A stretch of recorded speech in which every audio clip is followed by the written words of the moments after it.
نسألك رضاك والجنة ونعوذ بك من سخطك والنار.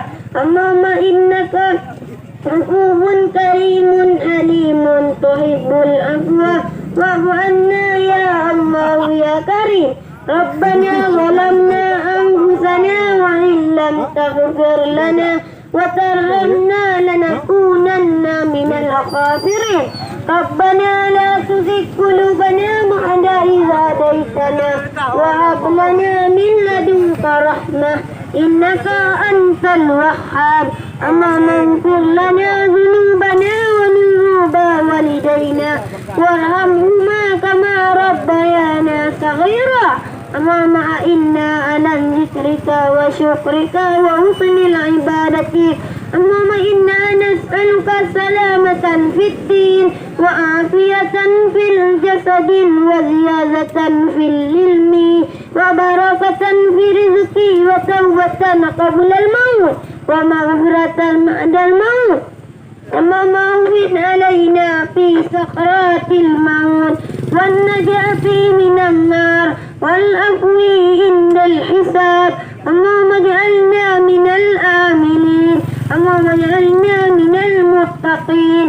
اللهم اجعلنا من المخلصين. اللهم اجعلنا من الصابرين. اللهم اجعلنا من الذاكرين. اللهم اجعلنا من المجاهدين في سبيل الله رب العالمين. اللهم اجعل آخر كلامنا عند انتهاء أجلنا بقول لا إله إلا الله. ربنا هب لنا من أزواجنا وذريتنا قرة أعين واجعلنا للمتقين إماما. ربنا آتنا في الدنيا حسنة وفي الآخرة حسنة وقنا عذاب النار. وصلى الله على سيدنا محمد وعلى آله وصحبه أجمعين. سبحان ربك رب العزة عما يصفون وسلام على المرسلين والحمد لله رب العالمين. الفاتحة. ورحمة الله. أعوذ بالله من الشيطان الرجيم. بسم الله الرحمن الرحيم. الحمد لله رب العالمين الرحمن الرحيم مالك يوم الدين. إياك نعبد وإياك نستعين.